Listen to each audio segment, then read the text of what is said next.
marketing is no longer fabricating a reality that isn't true, right? We're not in the business of lying to people. It's about telling your best story. And so doing that authentically and doing that personally, I think, is a challenge for everyone.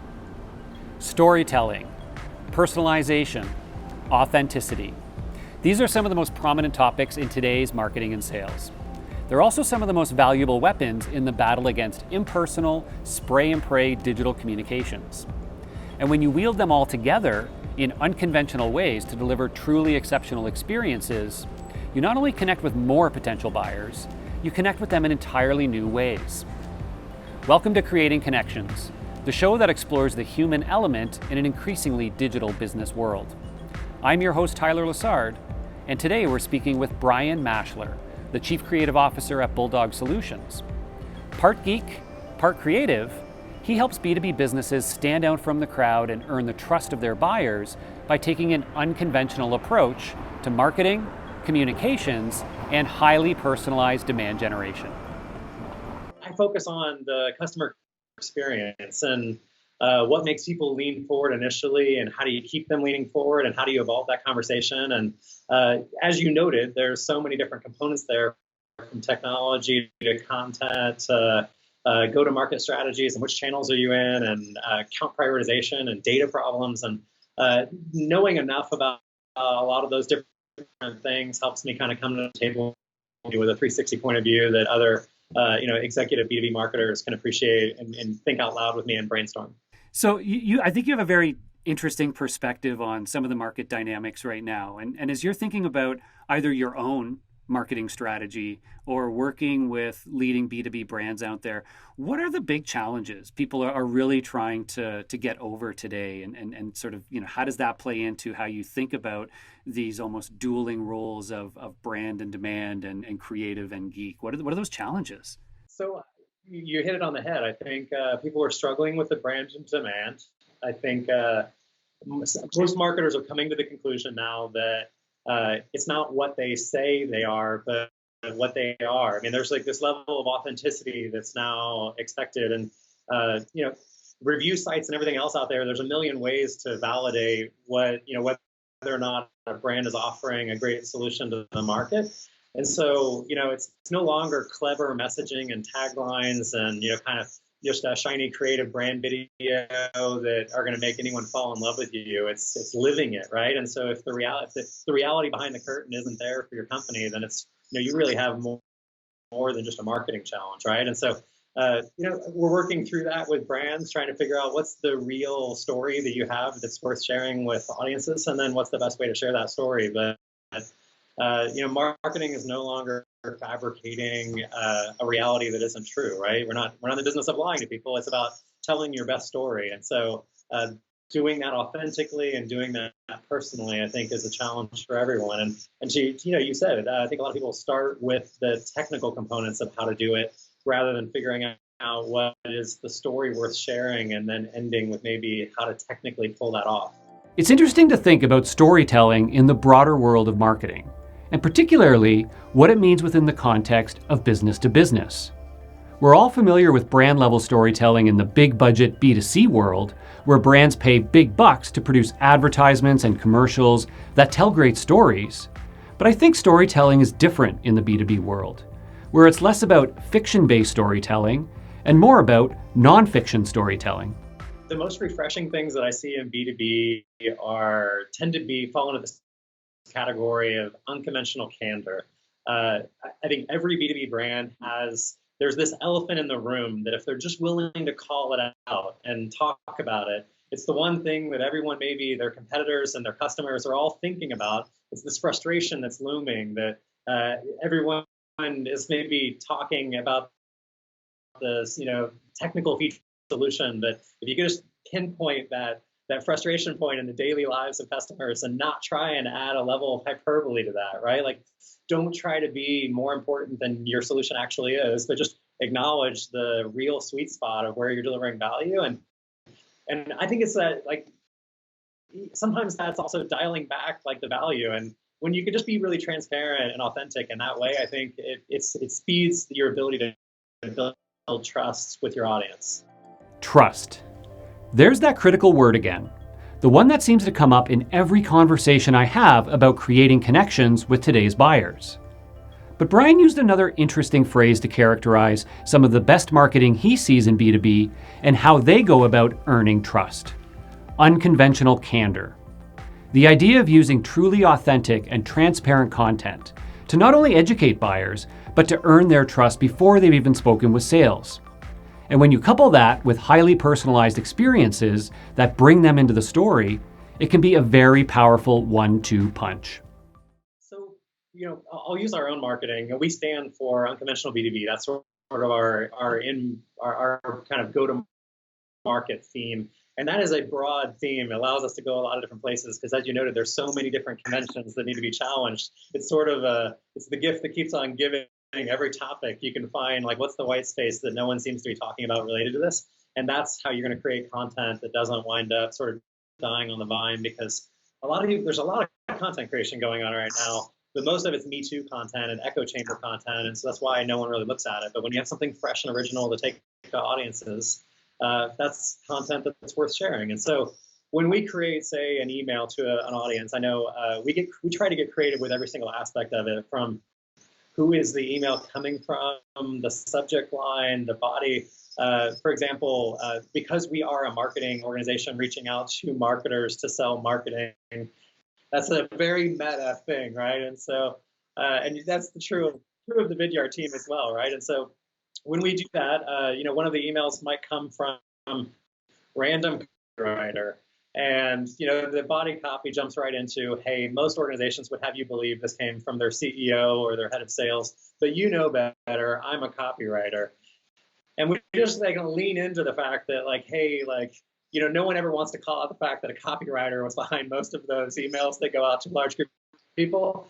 But just leaning into that authentic, letting the copywriter take credit for it, and just, hey, this is random copywriter, that's who's sending this to you, right? And so I think that a lot of marketers reply back to that email directly and go, this was funny. This is, it's great that you guys are just sort of calling them as you see them and leaning into that. And so, I think that's one small example, but, we do all kinds of fun things.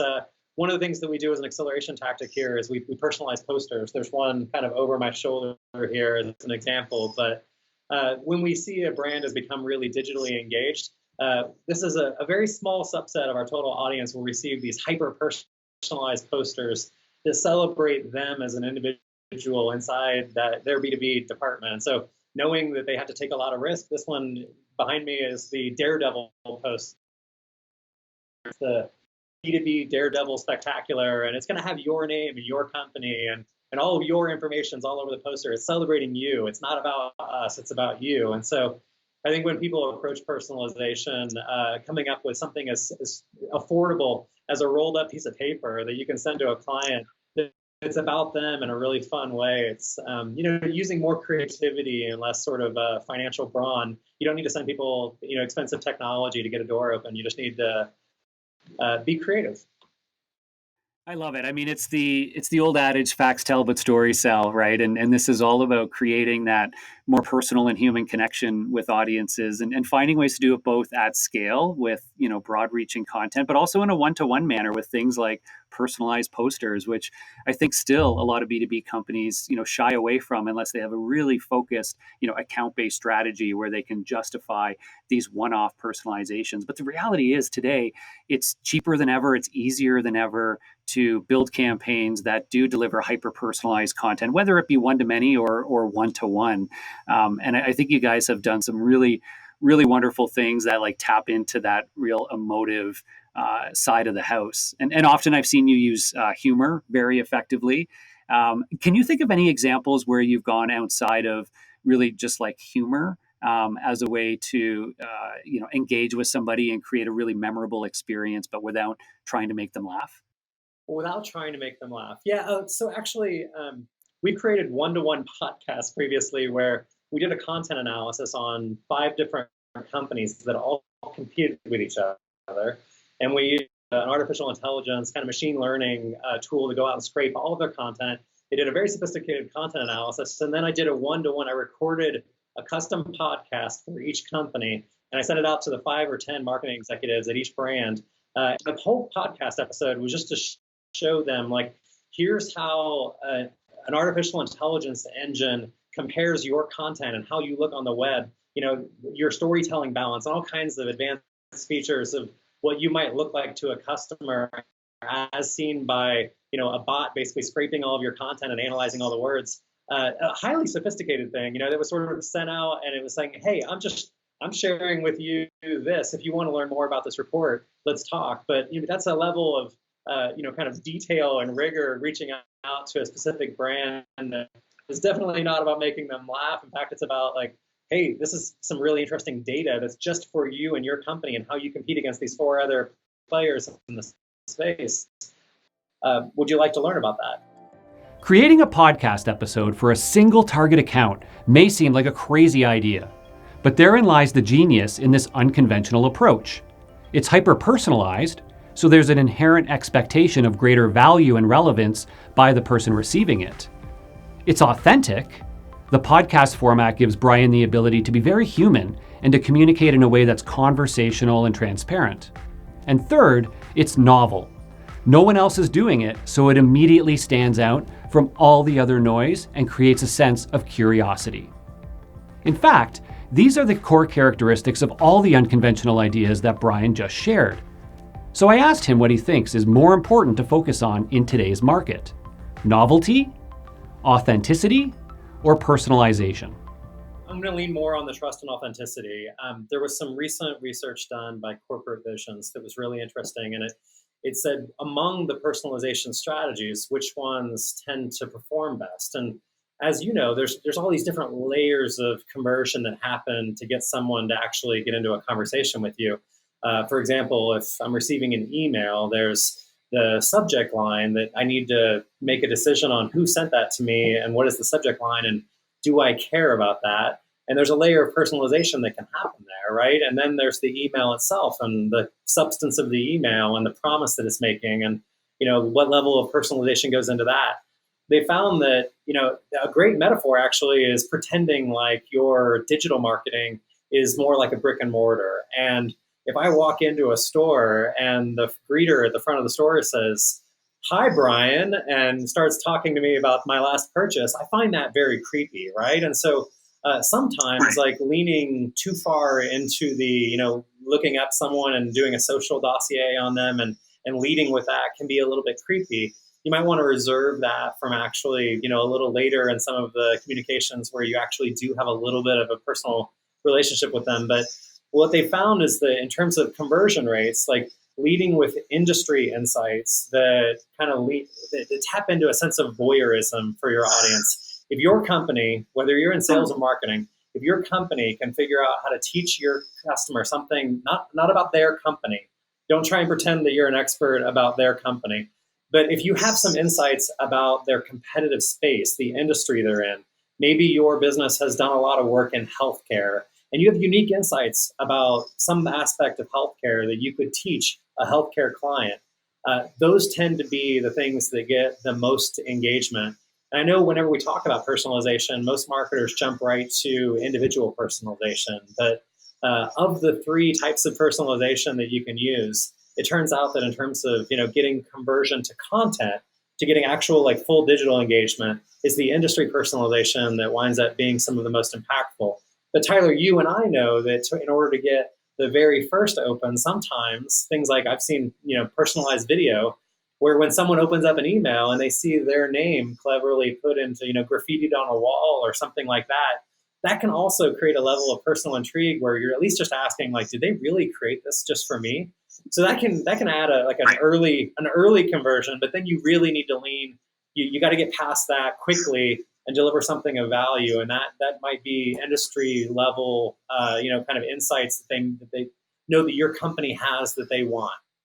Yeah, it's interesting, and I remember the campaign that you guys did with Frontier Communications, and I think you had a much broader campaign around it. But you guys did a great personalized video that I think did a brilliant job of tailoring it to the individual to get their attention, right? To again pique their interest as a human being, because seeing a scroll that's been unrolled with your name on it, inviting you into this secret cave to learn something, was like, created this huge amount of curiosity for you as a person.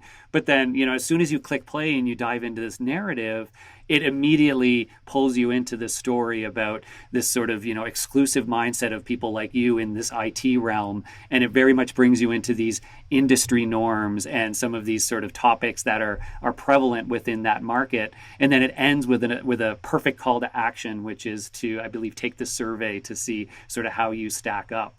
And I think that was actually a really creative example. And I assume that was just one part of a much bigger campaign that they did around that theme. Yeah, so we're using individual personalization there, but the crescendo of the video, if you will, was to then jump into interactive content and assessment. And I know a lot of marketers use assessments, and a lot of marketers use video, but they don't often see video as an opportunity for that personalized springboard into maybe some more meaningful, more substantive content where you can answer questions or take a survey or a questionnaire or some sort of a battery that will give you a comparative view of where you sit in some space. And I think that those types of things are hard to accomplish. Those real interactive things can't, there's a limit to what maybe you can do within a video, but you can use that video as a powerful springboard into the other content. And so I kind of refer to video like that as segue content sometimes. It's really transitional content. Just the main purpose of the video is because people might not have taken the white paper or the assessment or some only sending them an email about that. But you send them an email about the video because people love video. Personalized posters, personalized podcasts, and now personalized videos. It seems that Brian and his team have done it all when it comes to engaging high-value leads and targeted accounts with hyper-personalized experiences. But how does this concept of personalization level up to creating connections with more than just a few prospects? Surely you can't do this level of personalization for every qualified lead. So what types of personalization are most impactful for broader demand gen programs and more targeted account-based marketing initiatives? I think a lot of marketers are viewing broad-based demand gen and account-based marketing as disparate and separate activities. And for the marketing that I run for our own agency, I see them as very interconnected, and one fluidly shifts into the other. There's kind of air cover tactics that we have in market that are about, hey, are you tired of boring B2B and you're tired? We're just tapping into broad frustrations that we think any one of our clients would probably find, kind of a tribal connection to. And if they lean forward on those, then, we're monitoring brand level digital engagement and seeing how much content are they consuming. And then you seamlessly then would drift into a hyper-personalized tactic, like a personalized poster. We're going to write you a letter based on what we understand about your company. But I'm only doing that for a judicious few. And I think a lot of marketers start by asking, how can I create hyper-personalization for everyone, right? Like I have a database of 50,000 people, and how can I be hyper-personalized for all of them? And maybe the question is, how can you be broadly personalized, maybe at an industry level, or something else that can be applicable for a large swath of your database, and then reserve your really hyper-personalized tactics as you're monitoring digital engagement. Let it be authentic. And whenever we send someone something that's hyper-personalized, it's because we actually did the homework on their company and them, and we really did take the time. It's not faking one-to-one communication. It really is a one-to-one communication. And I think that reads, and I think if you try to be if you try to fake that you know more about a client early on than you actually do, it can actually have a blowback effect, and you can actually destroy trust early on in the process. And I think that just as you're navigating personalization, don't think that your first touch out there needs to be personal and industry and brand, and you don't need to throw everything in the kitchen sink into your very first communication. I love that idea. I love that, sort of mental model of different levels of personalization as you move through the buyer's journey, a communication strategy, a campaign, whatever it happens to be, of thinking about there's always going to be that broad, very broad kind of messaging, but then you can start to get a little bit more personalized based on persona, based on industry. There may be then other filters. For example, in our world, we will filter people based on perhaps it's a combination of their role and what marketing automation technology they use, and they may get some specific content if they're a Marketo user versus if they're a HubSpot user, and you sort of start to bring them into that narrative. And then to your point, once they've gone a little bit further down, now those that we're identifying as highly engaged are getting a one-to-one video from one of our sales reps. They're getting in some cases a tailored ebook specifically for their business, based on some other factors and criteria. And I think that as you move them down there, to the point earlier, you're creating this sort of incremental levels of trust as you move throughout, and credibility. And I think those are just two, such important factors to creating that, real authentic connection with your audience, as opposed to we're trying to sell you something, right? Because those sorts of things are all about, we're here to help you. Like we're showing that we understand, because we can only help you genuinely if we truly understand your problems and who you are. And a lot of this is about proving that, right? It's about proving that we understand you and your market, and that you can trust us as experts, right? And you said the word value. I think that's the question that I always come back to sales teams with. I think every seller that's doing like one-to-one, getting out there and trying to unlock doors to brands that they would like to have a conversation with, they're doing it in one-to-one fashion on LinkedIn and a bunch of other channels, and they're trying to figure out how they can scale that. But the second that you try to scale it too fast, then I always have to come back to the question: what value are you offering them? Because you can offer value one-to-one, because I know who I'm talking to in the company, and I can curate a case study or some experience that I bring to the table for that one individual. But the second that I start scaling to every industry and every size company, and we just like the second that you lose sight of the fact that you should be focused on a segment and try and offer value for that one segment, I think that things become that disposable, all of the things that we don't want to see in marketing, right? Like it's how marketing got a bad name. And Brian is absolutely right. In many industries, marketing and sales have gotten a bad name because they're too focused on, marketing and selling, and not focused enough on educating and connecting. The funny thing is, being unconventional in today's digital business world might be as easy as being human, being authentic, and being truly empathetic to the needs of your buyers.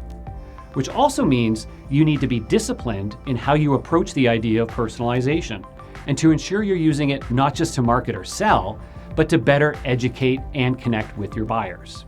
Yeah, I think marketers that are looking to wield personalization and account-based strategies need to too many people are looking at, okay, I need to personalize, so more personalization equals better. And I think the more everyone can just step back and ask yourself, why do you do things? Why do you react to certain things? And, let's dig into the psychology of why people, what actually builds trust and what personalization matters and when. And the more marketers can develop a more nuanced point of view about why they're doing the things they're doing at each stage, the better they can kind of choreograph a more successful program. And the technology is all out there. Like, I don't even think the technology is the hard part now. It's understanding buying psychology and what creates a really amazing buying experience from end to end. And then what makes your customer stay with you, so that it's not just about getting the signature, about delivering. And marketers need to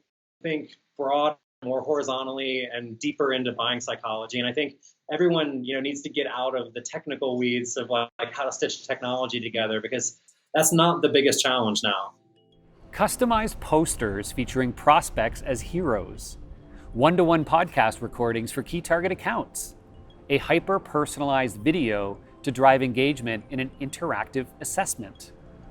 Unconventional thinking and creative personalization can go a long way in helping you earn the attention of potential buyers, as well as key accounts, especially when they're grounded in buying psychology and a more nuanced view of personalization.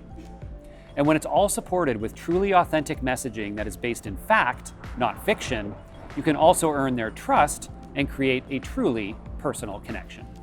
Thanks for joining us on Creating Connections, brought to you by the fine folks here at Vidyard. If you enjoyed the show, give it a like or a share, hit that subscribe button for future episodes, and check out the podcast version now available on your favorite podcast platform.